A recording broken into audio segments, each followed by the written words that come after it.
here. So usually, as you know, we try to promote the community, our own EPSP community, but instead of a usual talk and then just questions at the end, Rob is going to present something related to what his talk is actually about, which is it's titled "Promoting Open and Accessible Inquiry Using Live Community Experiments," and it's also related to sharing data. So part of his presentation is actually how that's done, and I hope this can be these new sort of live interactive presentations can be incorporated into future presentations and hopefully engage more of the community. So without further ado, I'm going to hand it over to Rob, and he can talk about his how he's adapted his his work and his research to the current situations, hurricanes, crises, etc. All right, thank you, Rob. Thank you. Oh, go ahead. I'm sorry, I'll just do a little housekeeping. If anyone wants to ask a question, you can raise your hand or just type in the chat, and we will keep an eye on the chat. So that's it. Yes, Rob. Yeah, I won't be keeping an eye on the chat probably during the talk. I will preface this with saying the talk portion of this will be quick, a few slides, and then I really want to open this forum up for discussion. That's kind of the main point of today's topic. So thank you, Risa and Udita, for the invite, and especially for Udita for keeping the organization alive during what was significant chaos, for lack of a better way to put that. So I'm going to go ahead and share my slides here real quick, which is now covered up by a million Zoom screens. All right, can everybody see the slides? Great.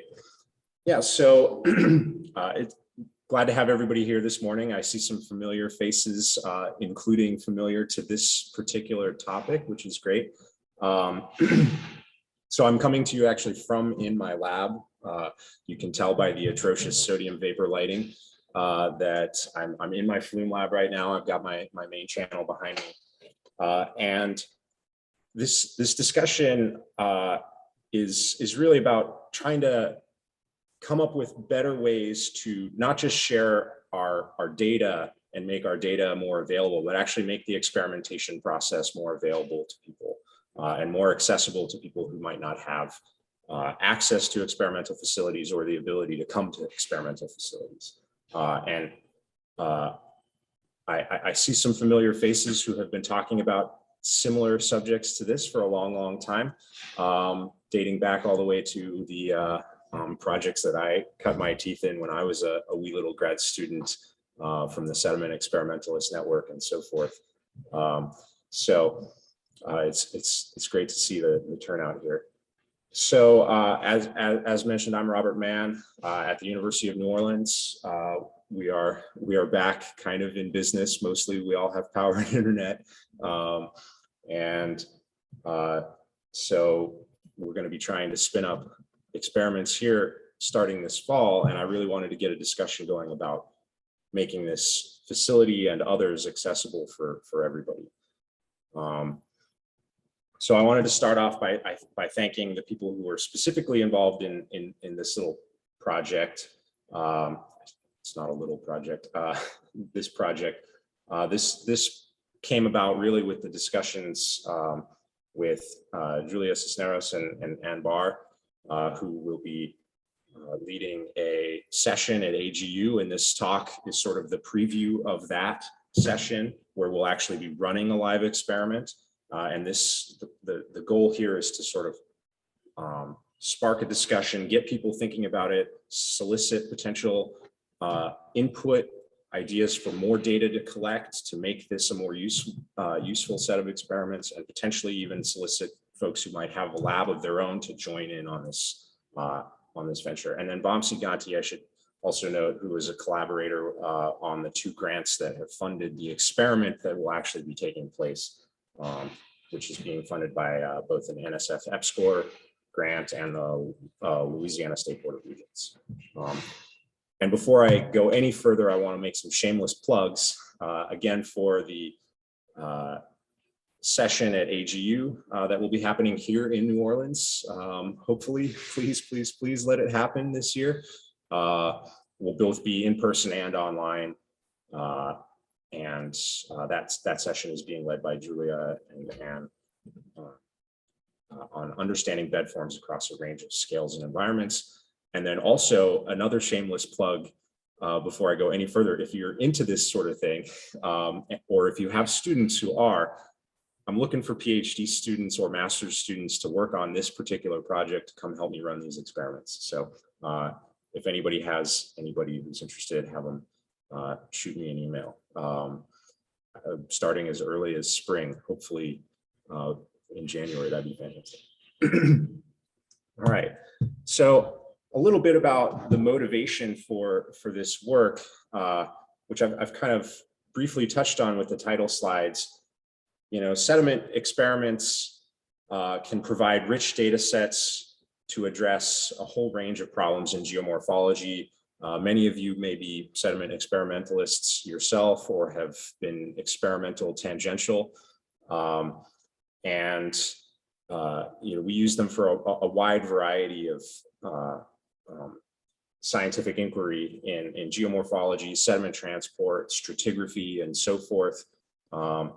And one of the reasons that we really like to use or bring in experiments in working on some of these problems is that they allow very detailed observation of an entire system over a whole range of scales, both spatial and temporal scales that may not be possible in all field settings, right? So you might not be able to measure every millimeter of every delta in a field setting, or you might not be able to measure over long enough time scales of evolution to, say, permit an understanding of the dynamics resulting in stratification, for example, from a natural field system. And so bringing those processes into the laboratory can allow us to accelerate the process and observe it over human timescales. And on top of that, we are able to very tightly control the input conditions, allowing us to isolate variables, right? Which is often something you cannot do in a natural field setting. And so while these systems may be small and compact, they still obey the same laws of physics, of granular transport that nature obeys. And so we can control little bits and pieces and really get at that. So, you know, in these images that you can see down here at the bottom of the screen, for example, the one on the very right-hand side where we were able to control, say, for the sediment density by changing the sediment type in an experiment where we used acrylic on the bottom with a density of 1.2 and quartz sand with a density of 2.65, which is something you can't control for, say, in the Mississippi River when you're measuring in an experiment, okay? And so this gets at the motivation then for running accessible experiments in particular. So one thing that I've been trying to focus on here quite a bit at the University of New Orleans. Do we have a question over there? Somebody's microphone. Sorry, I'm getting weird microphone feedback. All right. Is that the cost of running an experimental facility or having an experimental facility on your campus may leave them out of reach for many students and faculty and researchers. And this is particularly an issue for scholars, for minoritized scholars at universities that may be less well funded or may have lesser infrastructural resources. And so having the access to those has traditionally been available in some respects through programs like REUs, travel fellowships, quasi-pathfinder fellowships, things like that, that have allowed students to come to outside facilities. For example, you see the image here on the right is from the SAFL, the St. Anthony Falls Laboratory main channel, and they're renowned for bringing people in to come and run experiments in their lab. And that's fantastic, and that has opened up experimentation to a large number of researchers. But there are other external factors such as dependent care, time away from home and family, ties to your region, et cetera, that just may be prohibitive and prevent students from being able to access these experimental facilities by traveling there directly. And so we're really interested in kind of, now that we're in this world of remote many things, and we have learned by some by choice and maybe much not by choice, a lot of the remote technology to potentially build upon that to allow greater remote access to our facilities through potential remote experimentation. Okay, and one of the reasons why I want to talk about actual remote access to experimentation rather than just making my data available, which is something that we have done sporadically as a community made open accessible data, is that I may run an experiment. I may be running an experiment all the time, but I might not be collecting the data that you want, right? So if you're an experimentalist or if you're a researcher at another university and you're looking at bed form dynamics, I might be collecting a bunch of bed form dynamic data, publishing that, giving it a DOI, making it openly available, but there may be additional data that you need to address the questions that you are trying to answer. And so engaging people directly during and before an experimental process or an experiment takes place can potentially open that up for me to allow involvement from the community to offer both input into how the experiment is run and what data is collected. Okay, so that's really what I'm trying to build here. For example, the video that only played once, I'm using Google Slides for the first time, so I'm a little unfamiliar with it. Microsoft was not playing well with my computer that I evacuated with, so I had to do this on Google. For this example of these were experiments that I was running for my PhD, and I was collecting all this other data, and then 2/3 of the way through, a colleague asked, "Hey, wouldn't it be cool if we measured this thing that we hadn't been measuring the whole time?" And these kinds of discussions can happen both before and during experimentation and allow those of us who are running experiments, which is that's the biggest time sink, is setting up, turning the button on, getting the experiment to run takes just a lot of labor. But adding something like, in this case, fluorescent sand grains, fluorescent painted sand grains and some black lights added, an hour of extra time to my life. It didn't really affect my workload all that much, but it produced a data set that was able to ultimately be published on its own. So so those kinds of discussions can happen remotely, and the experimentalists can just add things to their experiments that will allow them to provide data for you that you might need that I might not know that is needed. Okay. And one of the ways that I think that I hope we can spur this conversation to happen is through social media. I know many people on this list of participants here are active, including EPSP itself, on social media. And the reason that I point to this as a possible way to do this is it allows us to engage a large number of students, faculty, and even citizen scientists who may not be professional earth scientists, but may have questions, ideas, or interests that may be unique to our field and may allow us to collect some new data. And so it can allow us to engage a large number of people fairly quickly in experimental design and setup. And it also can allow us to engage collaborative laboratories. So this is another thing I really was interested in talking about. This is something that was sort of spurred on by several large funded projects several years ago, the Sediment Experimentalist Network being one of them. I'm blanking on the name of the one that was a joint UK-EU program for a while, where we can run multi-facility experiments all at once, and we can live stream, and we can communicate back and forth and collect similar data over different conditions all at once, and so forth. But one of the main engagement tools that we've got out of that is social media, including, for example, this hashtag Flume Friday, which has been quite active on Twitter.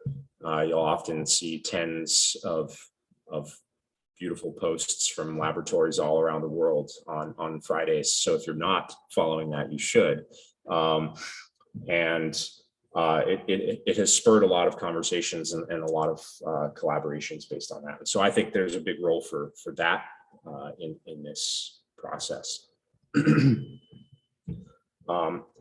And one thing that I really like about being able to do it this way is it allows us to sort of continuously build that mechanism to solicit both ideas for experiments, but also ideas for how to run an experiment that's already going to be run. For example, I'm doing this as part of a grant where I had hypotheses that we put into the proposal. We're going to recruit students. We're going to run those experiments to address those hypotheses. But if we just tweak the experiments a little bit while we're running them, somebody might have some ideas for a new hypothesis that they could address. And that might also require instrumentation. I know a lot of labs have different instrumentation than I have, that they might be able to say, well, I don't have the time to run a full bed form experiment in the next year, but I could send you my whatever. And if I mail that to you, will you, collect that data too? And we can absolutely do that sort of thing and have those conversations. Those are hard conversations to do on a large scale by, say, email, for example, but they're much easier to do by, post to Twitter to your thousands of followers, of which maybe 100 or so are experimentalists or sedimentologists, right? So that's where I see the role of social media in this. And so that gets to the sort of, I guess, what I would call a preview of what's to come here at AGU. So in 2021's AGU, which will be here in New Orleans this December, we are planning to run a community experiment here in the lab, and potentially also involving a laboratory in the UK, where we'll be collecting 3D bed form data from this flume here, and which I can show you afterwards in the discussion in more detail if anybody would like. And the idea there is to run the live experiment, and in the interim, before that experiment takes place, to seek engagement with the community, yourselves, through social media, et cetera, to potentially collect additional data beyond what I was already planning to collect here, right? So I'm going to be collecting 3D topography and so forth. But there's always the possibility to collect more data that somebody else might want, right? And then the idea with this experiment is that because it's a community experiment, this will be community data. So even though, we're funded to run these experiments to collect for our hypothesis, I think it's really valuable to immediately publish that data as quickly as we are able. We have an online data repository here on campus. There are several others around Seed, HydroShare, et cetera, that allow you to publish your data sets with a DOI, have them described, put the metadata on places where they can be findable, like Sediment Experimentalist Network, sedx.net, and so forth. Okay, so that's the goal with this experiment, is to run this and then give everybody the access to the data so that anyone can cite that data set, use that data set however they choose. Okay. And so in order to sort of spark thought about if anybody has ideas about that particular experiment, I kind of wanted to just give a quick description. of what the facility will look like. And I'll show you a little bit more about this when we start the discussion, if anybody wants. But we have a 72-foot recirculating flume here. I have a 3D laser scanner, which is right there, that can scan 10 meters of section with about 250 micron precision. We can do laser particle tracking velocimetry with green and UV lasers to do, sediment and flow velocimetry. We have ADVs, UV lights to do particle tracking, and we're setting it up so that we have the ability to live stream the experiment run. People can watch the data coming in, you can watch the experiment running, and then the data is all being stored in a sort of what you might call a level 1 processed format, where it's not been QC, but it's all processed into XYZ files and so forth. So it's all readable.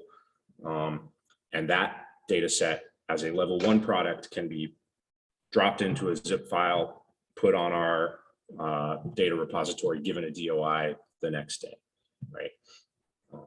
And so that's the goal with that experiment. But the main goal of this session or this talk today was to really solicit some discussion about that setup and how this can operate, right? We all talk a lot about doing this, and we have for many years, but the actual process of from start to finish, involving the community, bringing in data streaming and data publishing, and bringing collaborative laboratories all into one streamline is, of course, a very large task, and there's a lot of complexity to all of these topics. And so really, this slide is here so that we can have a discussion, write down some bullet points, things to think about, and really start that conversation going. So with that very short little spiel, I'll open the floor up to discussion. And maybe what I'll do is I'll close out of the discussion points, and then I can start typing in here if people have ideas.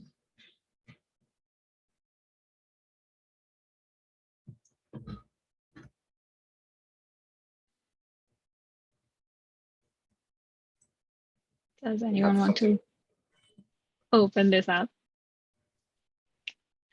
Yeah, Okay. so anybody, I see There's a chat from Leslie. Leslie, yeah. Who Yeah, says, yeah.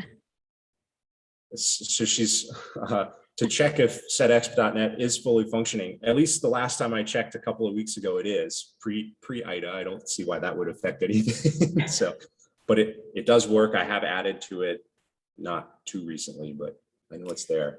And I think we should just double check that if there's anything newer, since setexp.net is getting a little bit old, like what are the newer technologies? Is there something else? Like, I think that would be a great place to start, but have we improved? Are there other options that could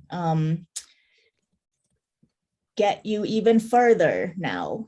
Okay, good. See, I came up with a bullet, which is to just make sure the things that we knew about. So happy that things that you were involved in as a graduate student are now carrying over, but we need to keep evolving because technology keeps evolving. Let me see if I have anything else useful I can say before hiding again off camera, but everybody come onto camera. Yes, everyone come onto camera. It's very hard. I try to facilitate a lot of these calls and it's like, I'm not going to go on camera. I think the way that you've been using social media, and the community has embraced social media over the past many years, is very inspiring. And your vision here that you've described is also very inspiring and exciting. I think, as you know, part of the bottleneck in the past has been like people's time to devote to these collaborative activities. How do we make sure it's a priority? It's really something they need to do, not just an add-on, to make sure it doesn't go down the list like, oh, I need to do my own thing first before participating in this really awesome and collaborative and open way of doing things. So I don't know how to just like get a few people where it really is their priority and it's really helping their early career people in their labs, and also being inclusive of people that are not just in the main lab. So there's a lot of interesting things. I wish this were later in the day and we were at some happy hour at some meeting and we could discuss this, but cool. Yeah, I absolutely agree that so many of the experiments that we run we're pretty scrambled when we're doing it, or rushing to get things started because the first 10 things we tried didn't work well, and so even just the process of running our own experiment is often pretty overwhelming. And so I do agree that making the accessibility aspect a priority rather than an add-on is very challenging for us, to prioritize, for sure. I know I have personally been in that exact same position, like my PhD data set, which I am supposed to be putting up into a data repository, but haven't yet because I just haven't had the time to clean it the way I really want to get it out there. It's like, I absolutely understand. Part of my hope with this, the way that I'm hoping to move forward with this is that, these are experiments that we were planning to do already. And I wonder if adding on to experiments we were planning to do already helps make it more easy for the PIs who are running the lab to be able to do. It's not that much extra effort for me to ask somebody what data they want out of my lab if I'm going to already run that experimental condition. Or it's also not that hard for me to say, run the experiment at 120 liters per second and then ramp it up to 180 if somebody asks for that condition too, for example. So I know it's hard to coordinate multiple labs. Yeah, who did that? Oh, I was just saying that this is really exciting to me, and also from the perspective of an international student in US, because I come from a country which has a lot of geologists, but not as much funding and as much. I'm from India, and the labs are only getting established now, where there are like already established, and that's the reason a lot of us come to US to do our degrees. So is there a way that we can have an international involvement as well? Like maybe this whole can have like some representative from like a few countries, a collective, where they will be the person like collaborating or being a bridge between these collaborative labs to maybe the Southeast Asia, South Asia, something like that. So yeah, that was one thing. Also, it would be really great if like every grad student, it's part of their dissertation and they get like extra, as I keep on saying about JEDI initiatives as well. We all do an extra chapter, but we don't get that chapter as a chapter in our thesis. So that'll be really great. That might be a way we can move forward. Yeah, absolutely. Yeah, in terms of building sort of those direct collaborations or bridging between labs, that's a really interesting idea. I know that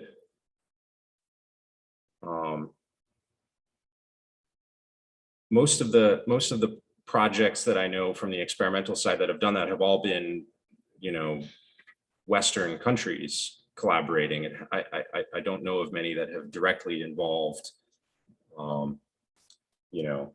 researchers in Southeast Asia, Sub-Saharan Africa, et cetera. It's not as common, I don't think.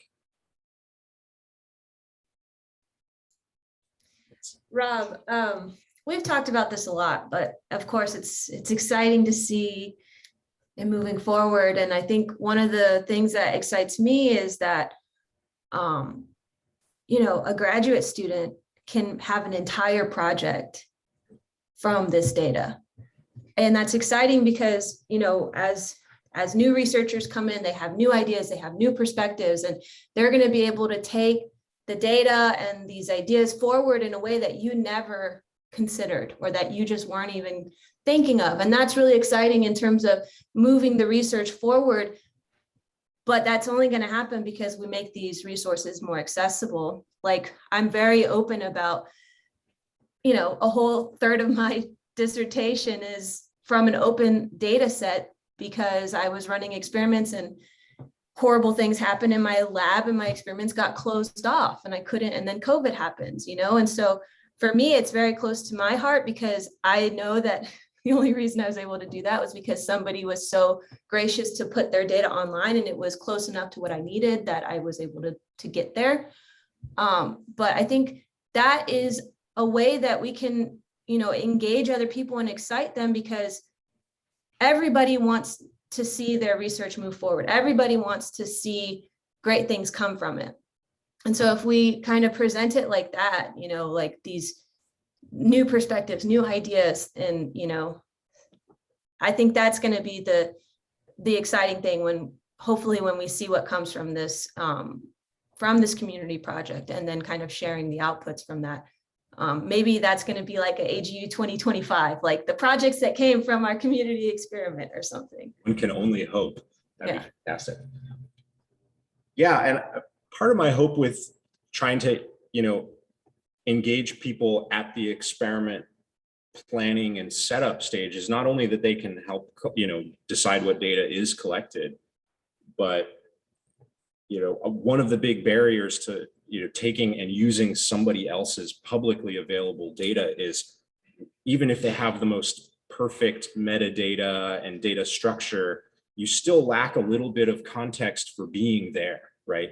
Like, you weren't part of the data collection, you didn't design the experiment the way that, so you weren't part of the discussion that potentially set up how that experiment was designed. And if you even remotely become part of that process, the data becomes much more intuitive and familiar to you, I think. And so my hope is that by engaging people who might use that data in their thesis, but can't come to the lab, in the discussion about how we collected and chose to collect that data, that they can have that insight, but also, or have that input, but also have that understanding of the data.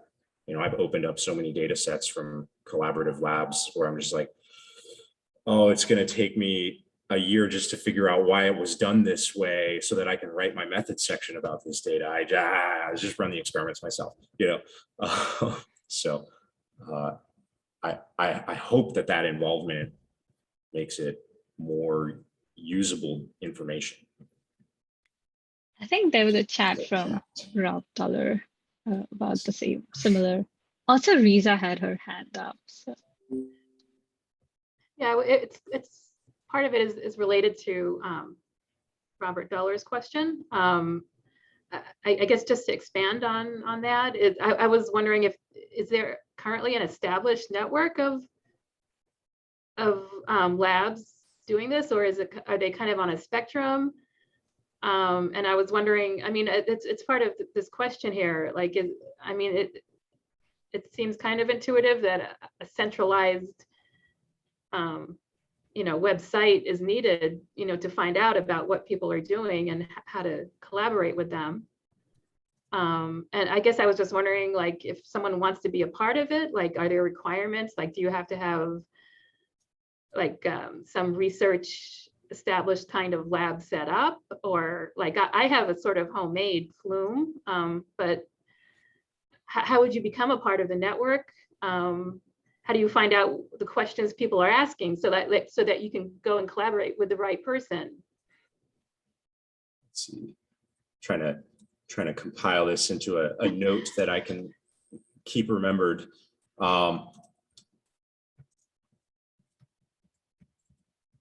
Like compiling the projects that are up and coming or in the works to spur that discussion and to keep it.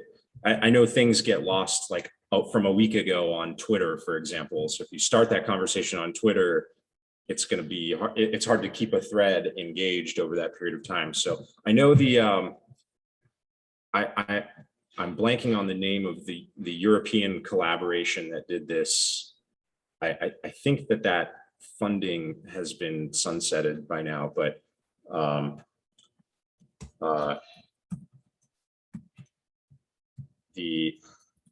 they had a website where they kind of described those things, but it wasn't like an interactive, like a Slack channel or a discussion forum type website. I don't believe, where that conversation could happen. So that's actually a fantastic idea of some way in which that can be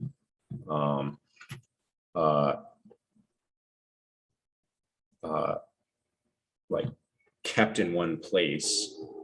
Because I know like setx.net was more of a static, here's what I've got, here's what I'm doing, here's a description of my data. As far as I know, there isn't really if anybody has one that they know of, I don't know of any that does that. I like just today or yesterday saw an NSF initiative for a different group to hire like a manager or coordinator of all the projects related to that thing.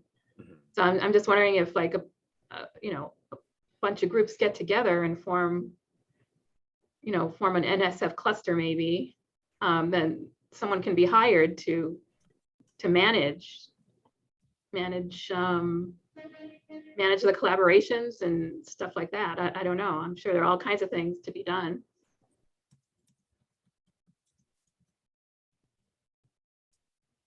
Yeah, I know that was the case with the UK EU collaborative, but I don't think that it was like publicly, like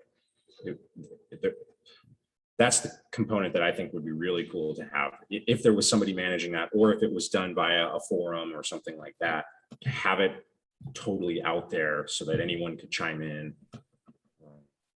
It's almost like the thing that I think NSF does, IRIS does with earthquake data, like almost like citizen scientists and everyone just like punching into like, I think it's a form that they can fill up, whether they, so it's pretty easily accessible. But if something like that is done, there has to also be a lot of advertising for that to actually percolate. It can't just be like Twitter, or it can't be either an or, like Twitter or listservs or emails, because then again it gets concentrated on people who actually are really, yeah. That's a great thought. It's like,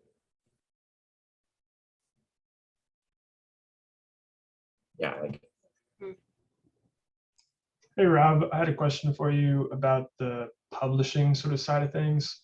Do you see an opportunity to standardize the way that experimentalists publish their data?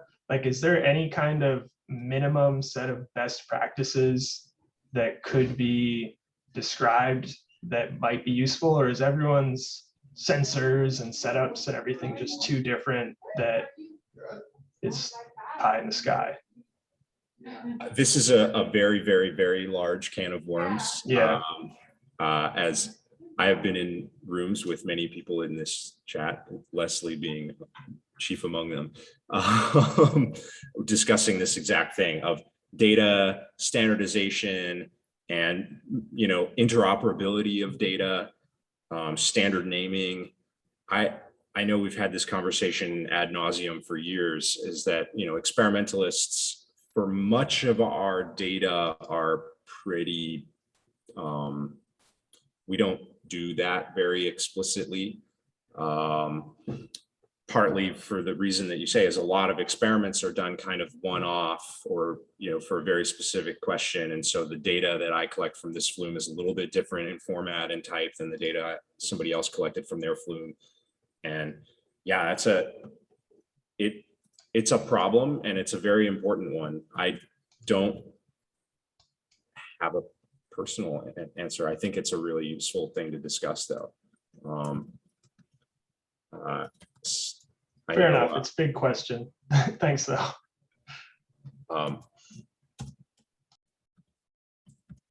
It's one that I kind of intentionally skirted around on this talk. It's really important, though. You know, I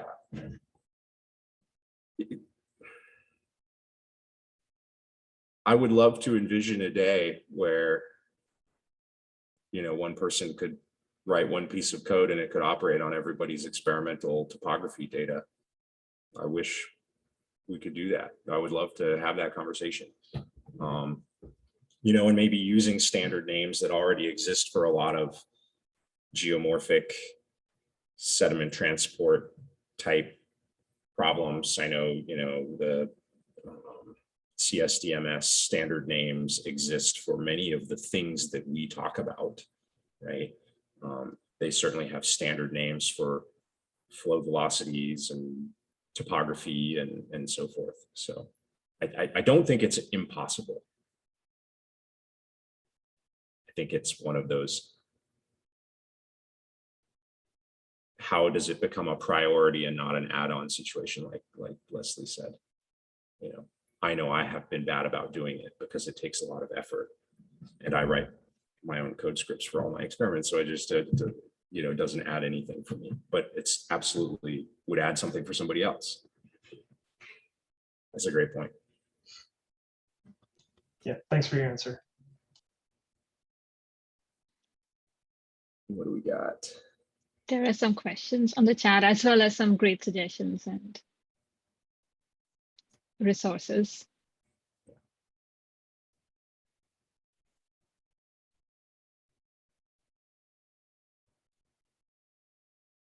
Yeah, so for example, so this is a great question.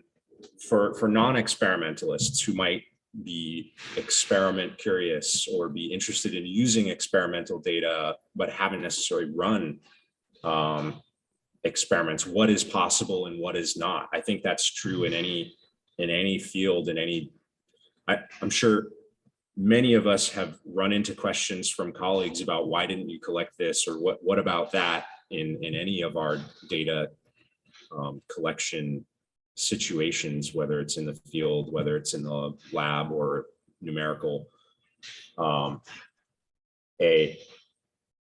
Some way to say what can be done, what has been done, what will be done, and potentially what can't, right?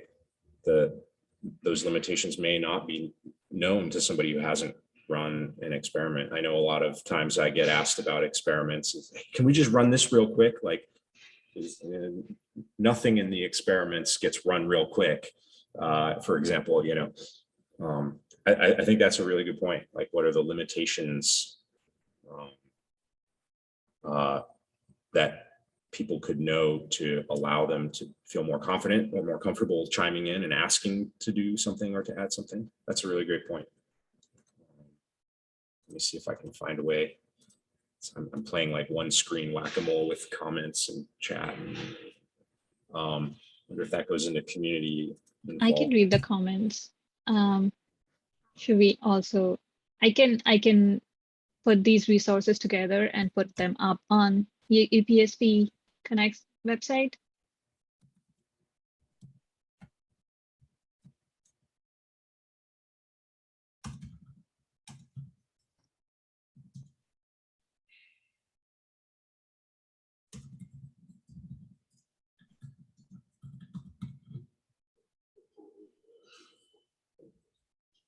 Awesome.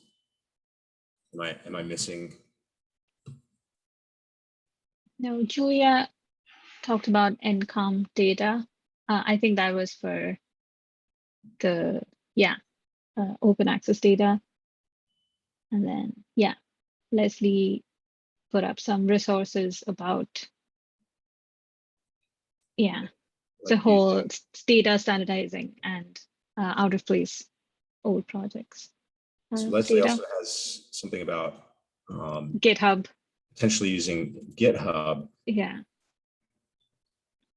Yeah, I Don't I hate me, love because the every idea. time I every time we bring it up, it's like some people don't use that, but Yeah. it is open, so yeah. try. Yeah, no, I love the idea of that, but again, I fear for the barrier aspect of it. I mean, because you don't have to code or program to use GitHub as a For discussion. the issues, right, yeah, but you need to just be comfortable going there as a place to discuss things. Yeah. And so that's actually a really good question. Like, where is a place that everyone is comfortable going to discuss things in a public way? I don't, Nowhere. yeah. And so maybe the point is that it has to happen in multiple places. And somehow those have to get somebody, like a coordinator, has to manage that. You need a media manager. Well, I mean, also, it sounds like there are different kinds of experimentalists in surface processes. I mean, it sounds like you all maybe have different questions than I might have, but it's important to know who are experimentalists, who are willing to engage with others, as well as what are their different questions, so that maybe if there is maybe there's an opportunity to connect up with a different kind of experimentalist. But I don't have any place, especially, I mean, those not at big institutions with a lot of resources, like you were saying. How do students, graduate students, know where to go, aside other than their advisor who has contacts? But what if they don't? I mean, what if you're trying to get into something new? So. Yeah, I think that was one of the original intents, for example, of the SEDEX wiki. Now that's not an exhaustive list either, and it's pretty static. It's not a dynamic, people evolving their pages over time. Most of us probably made our pages during some workshop or another, and then they've been sitting there for 5 years. Yeah, so that's absolutely a good point of how do we publicize the labs that are available and what kinds of experiments can be done and make it open to other types of experimentation. I personally, my limitations are I can run, unidirectional currents, I can do turbidity currents, and I can do deltas. But, I can't do erosion and rainfall experiments or, things like that. So that is a great point. Like, if this were to become a larger thing of multiple labs coordinating, how would we coordinate that? How would we make those visible and available? I'm curious. Hashtag Flume Friday. I'm curious, Rob, have you heard from other PIs of labs who are amenable to this, or okay, I could get into this or try it? Or because we need more people like you that are just looking for other, they want the collaborations, they want to be more open, and then just show what is possible if it happens. I have received a few, oh, that'd be neat to see. Or that could be fun, type responses. But I will say, when we first started chatting about this has been kind of ruminating in my mind, because I have been getting asked by colleagues if they can send students here, but then the pandemic up and those kinds of things. This has been kind of internally ruminating for a while, and I haven't really been reaching out too much. This is the first reaching out to people to see, is this something we can do as a community? I see a raised hand. I hope that raised hand is somebody with a lab who wants to coordinate. It doesn't have to be. Michael?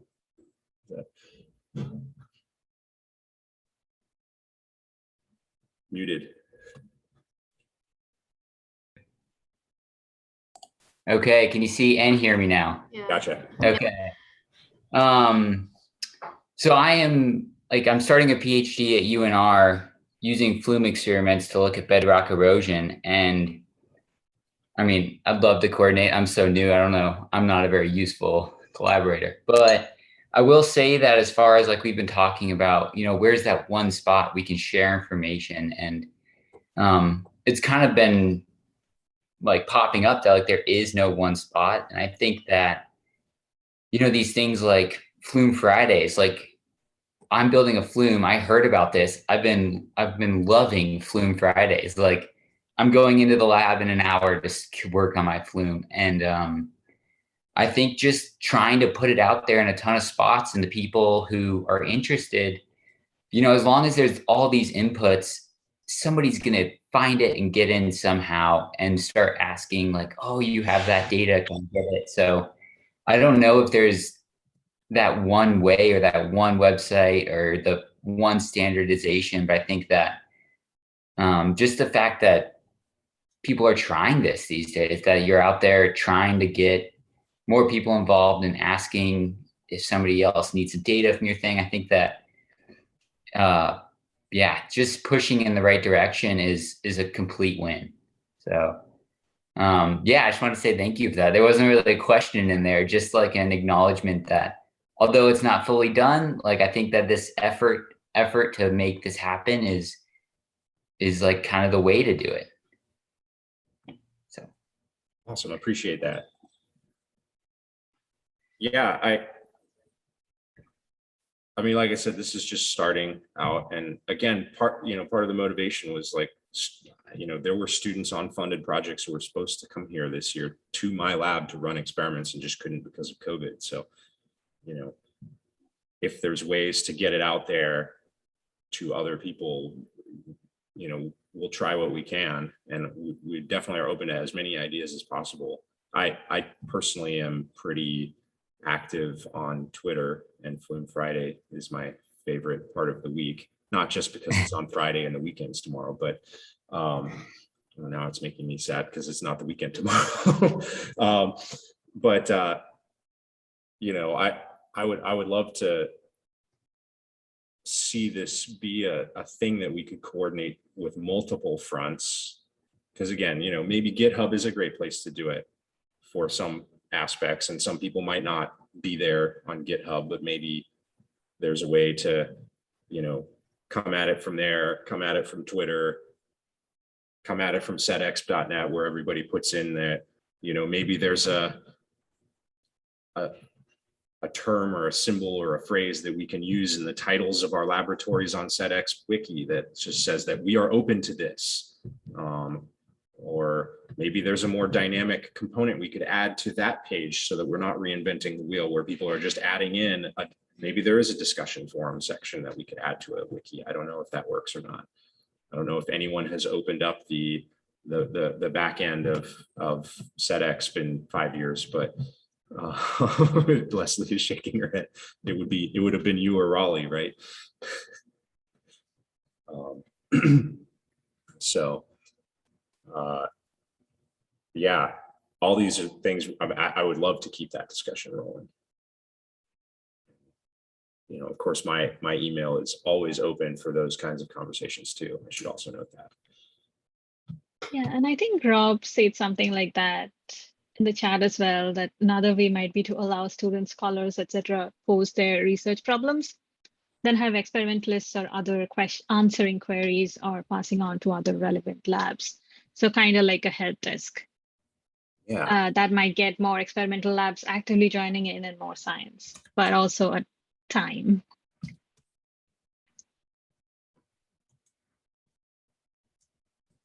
Let's see if I can summarize that. Yeah.